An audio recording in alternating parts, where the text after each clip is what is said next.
Welcome to Incentives Matter, your guide to what's new in behavioral science and behavioral economics. Let's see what's really driving decisions. Okay, so imagine this. You're trying to get people to take life-saving medication consistently every single day. The stakes couldn't be higher. And you think, right, money, that'll do it, a decent financial reward. And you'd be right, to a point. Because when researchers offered a financial incentive in a real-world study, it did work. It boosted adherence significantly. But then they added something else, something incredibly simple and low cost. And that's where my jaw dropped. Because this tiny, almost insignificant addition, it didn't just help the incentive, it more than doubled its effectiveness. We're talking about a text message that cost virtually nothing, making the cash bonus profoundly more powerful. Exactly. It's a fundamental challenge to the idea that just throwing more money at a problem is the solution. This NBR paper is a brilliant demonstration that our brains often need a nudge, not just a bigger bonus, to get things done. This is Incentives, Reminders, and Inattention, evidence from a field experiment on HIV medication adherence, published in February 2024, and it takes us to Mozambique, a place where medication adherence is quite literally a matter of life and death. That's right. The context here is HIV patients receiving antiretroviral therapy, or ART. And the critical thing about ART is that it requires near-perfect adherence, typically over 95% of doses, to be truly effective. If you don't take it consistently, you risk viral rebound and drug resistance. And in sub-Saharan Africa, where this study took place, adherence can be a huge challenge. We're talking about a complex mix of poverty, logistical hurdles, and just the sheer cognitive burden of remembering to take a pill at the same time every day amidst everything else life throws at you. So the researchers, led by Hang Yu and Dean Yang, set up a randomized controlled trial with 970 adult HIV patients in Beira, Mozambique. They tracked adherence electronically using smart pill bottles that recorded every time the bottle was opened. This wasn't self-reporting. This was hard data. And their initial big question was classic economics. Can money solve this problem? If you pay people to take their medication, will they do it more often? Precisely. They designed an intervention where patients could earn about $1.50 USD for each week they maintained perfect adherence, plus a monthly bonus of another $1.50 for perfect adherence throughout the month. That adds up to about $7.50 a month, which, in a country where the GDP per capita is around $500, is a significant sum. It was delivered via mobile money, which is a common and effective method there. So my first thought, coming from a practical perspective, is great. Money on the table, high stakes, people will respond. And the study showed that it did have an impact. It absolutely did. The financial incentive alone had a statistically significant and meaningful impact. It increased the share of patient weeks with perfect adherence by 10.6 percentage points over the control group, which had a baseline adherence of about 40%. So a 10.6 percentage point lift is nothing to sneeze at.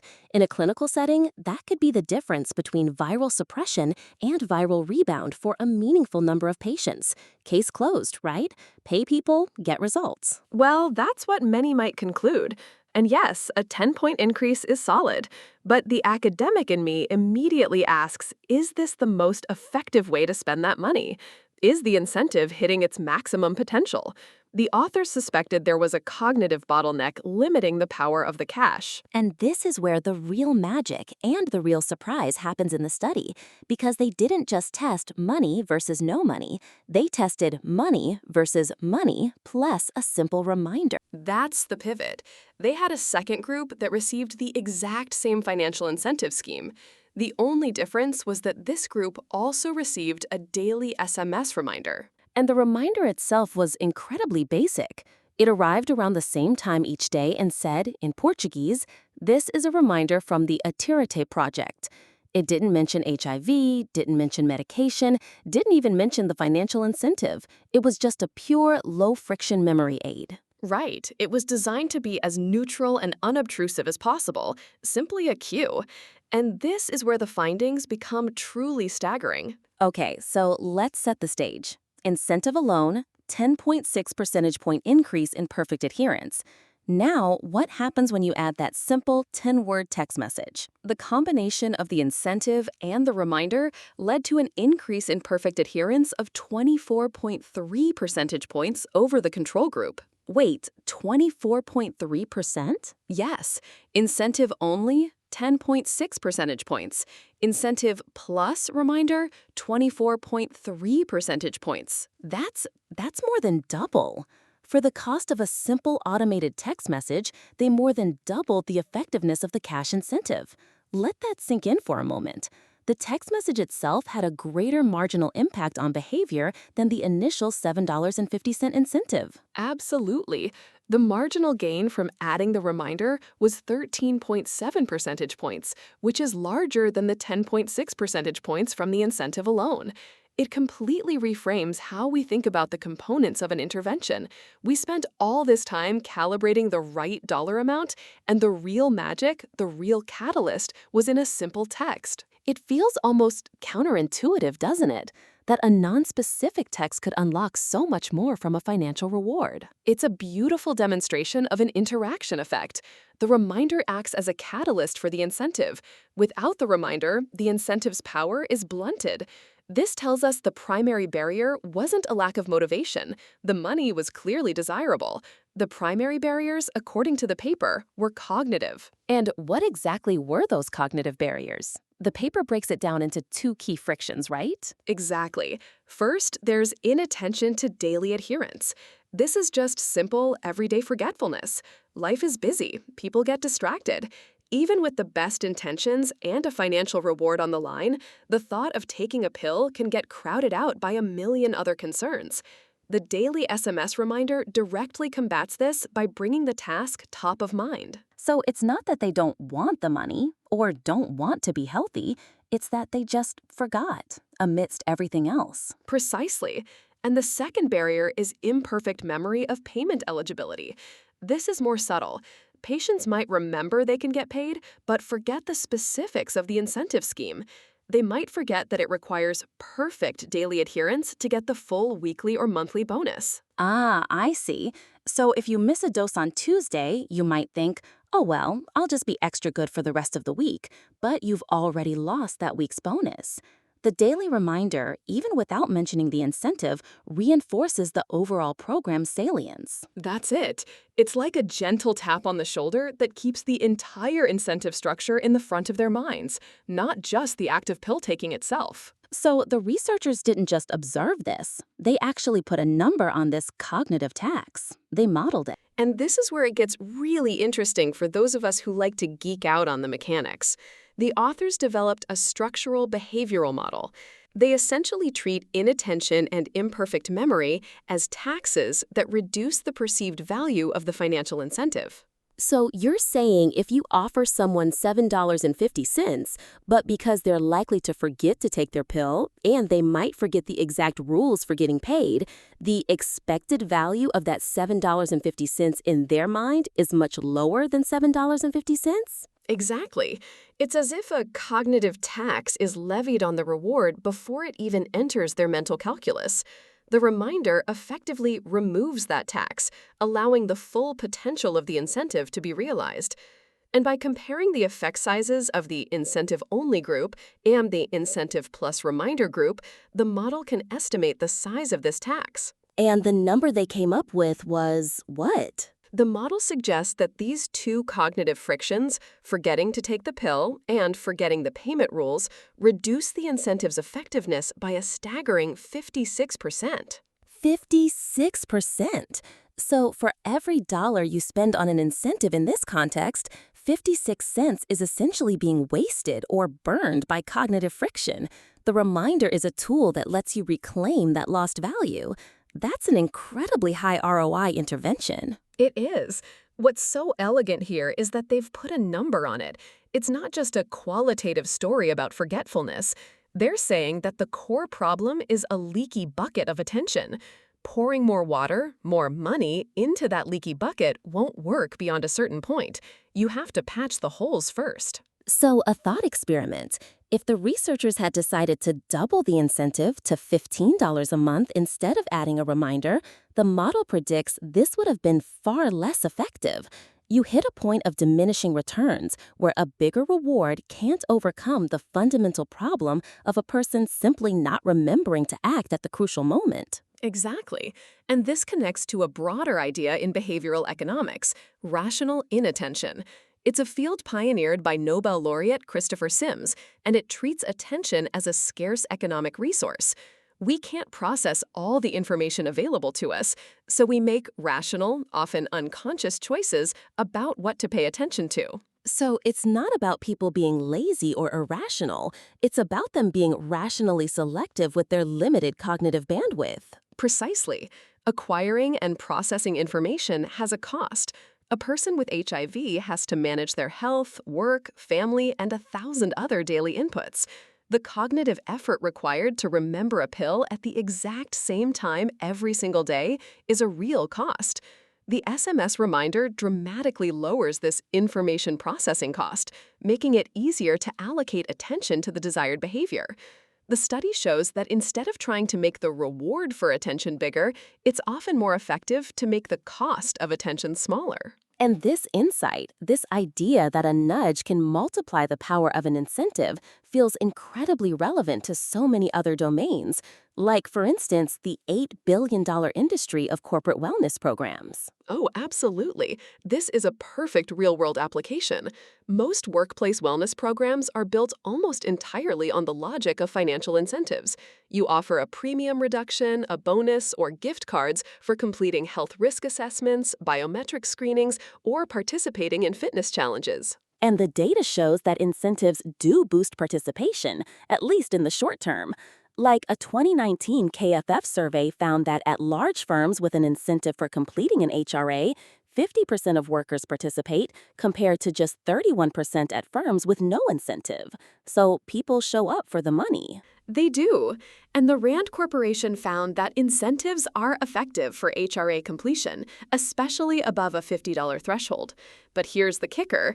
The evidence that these programs lead to sustained health improvements or cost savings is highly debated and often quite weak. I've seen that. A large-scale randomized controlled trial published in JAMA found that while wellness programs increased some healthy behaviors, they had no significant effects on clinical health measures like BMI or blood pressure, healthcare spending, or absenteeism after 18 months. And another large RCT at the University of Illinois found that while incentives boosted screening participation, the program had no causal effects on medical spending, productivity, or self-reported health after 2 years. Even employers seem skeptical, with many finding financial incentives only somewhat effective or unsure of their effectiveness at all. This feels like a classic case of what we could call nudge washing. A company wants to be seen as caring about employee well-being. The easiest, most visible, and most quantifiable thing to do is throw money at the problem. You offer a $100 premium reduction for filling out a survey. It looks good on a report, HR can show a 40% participation rate, and everyone pats themselves on the back. But did it actually make anyone healthier? The evidence says probably not. It's the leaky bucket problem again. The Mozambique study suggests the real issue might be inattention and habit formation. Does a one-time $100 reward help an employee remember to go to the gym on a rainy Tuesday in February?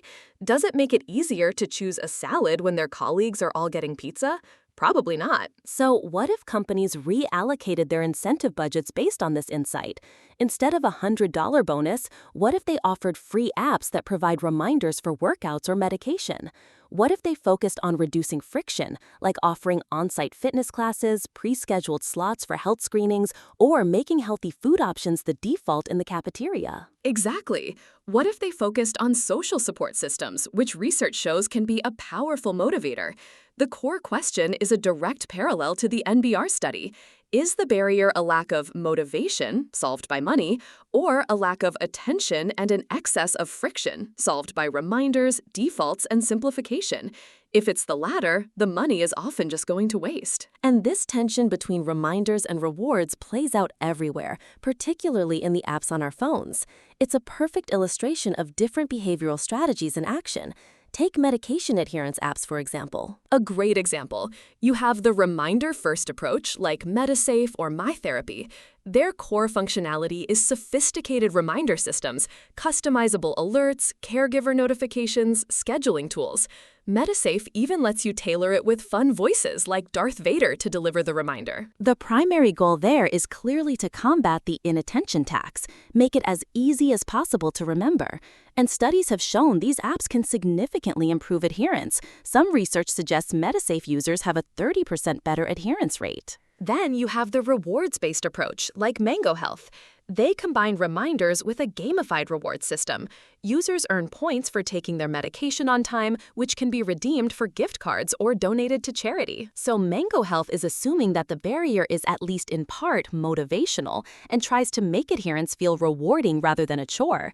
A clinical trial found a 45% drop in missed doses using that app. So both seem to work, but the Mozambique study really makes you question which component is doing the heavy lifting. It does. The study implies the reminder is the most critical component. The rewards may provide an extra layer of motivation, but without a reliable system to overcome forgetfulness, the rewards are likely less effective. The reminder is the foundation. And we see this same strategic split in personal finance apps. How you get people to save money. Right. You have apps like Acorns or Digit, which use automation to bypass inattention. They're designed to make saving happen without requiring attention. Acorns automatically rounds up purchases and invests the spare change. Digit uses an algorithm to analyze your spending and income, then automatically transfers small, supposedly unnoticeable amounts to savings. That's the ultimate solution to inattention. It removes the human from the loop entirely. It acknowledges that people are bad at remembering to save, so it automates the process. Then you have apps like YNAB, You Need a Budget, or Mint, which are designed to make you more attentive. They force you to categorize every expense and confront your spending habits. They use alerts and visualizations to keep your financial goals top of mind. This strategy tries to train the user's attention muscle. But that's a higher friction approach, isn't it? It requires active engagement, which can lead to users abandoning them if they're not fully committed. Exactly. And finally, you have apps like Capital, which try to boost motivation through goal setting and visualization.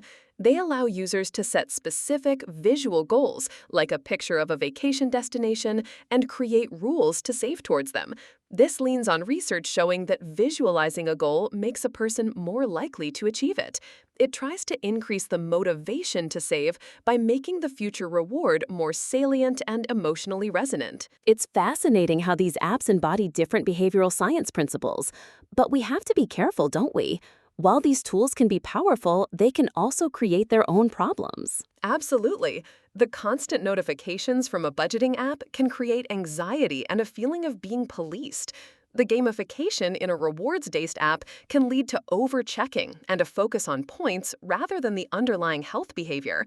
And the automation of an app like Acorns can be so seamless that users forget it's happening, leading to potential overdrafts if they aren't careful. It's a double-edged sword. So, as we wrap up, what are the big takeaways listeners should carry with them from this discussion? First, financial rewards are not a magic bullet. Their effectiveness is fundamentally limited by cognitive frictions like forgetfulness and inattention. The Mozambique study powerfully demonstrates that these frictions can cut an incentive's impact by more than half. And second, simple, low-cost nudges that address these cognitive frictions can be incredibly powerful. They can act as multipliers, dramatically increasing the ROI of an incentive program. In the NBR study, a simple SMS reminder was more effective in terms of marginal gain than the initial cash incentive itself. Third, and perhaps most critically, always diagnose the barrier before prescribing the solution. Is it a lack of motivation? Is it a problem of attention or memory? Or is it simply too much friction or hassle? Your intervention needs to match the underlying problem. And finally, the future is integrated. The most powerful interventions will likely combine these approaches: a reminder to cut through the noise, an incentive to reinforce the action, and a simple design to reduce friction. Absolutely. It's about designing for how human brains actually work, not how we wish they would. So, thinking about all this, as we move towards more personalized digital health, could we design smart interventions that adapt to an individual's specific barriers? For example, an app that detects a user is forgetting doses and automatically switches from a rewards-based interface to a more prominent reminder-based one? That's a fascinating thought, and it raises ethical questions too, doesn't it?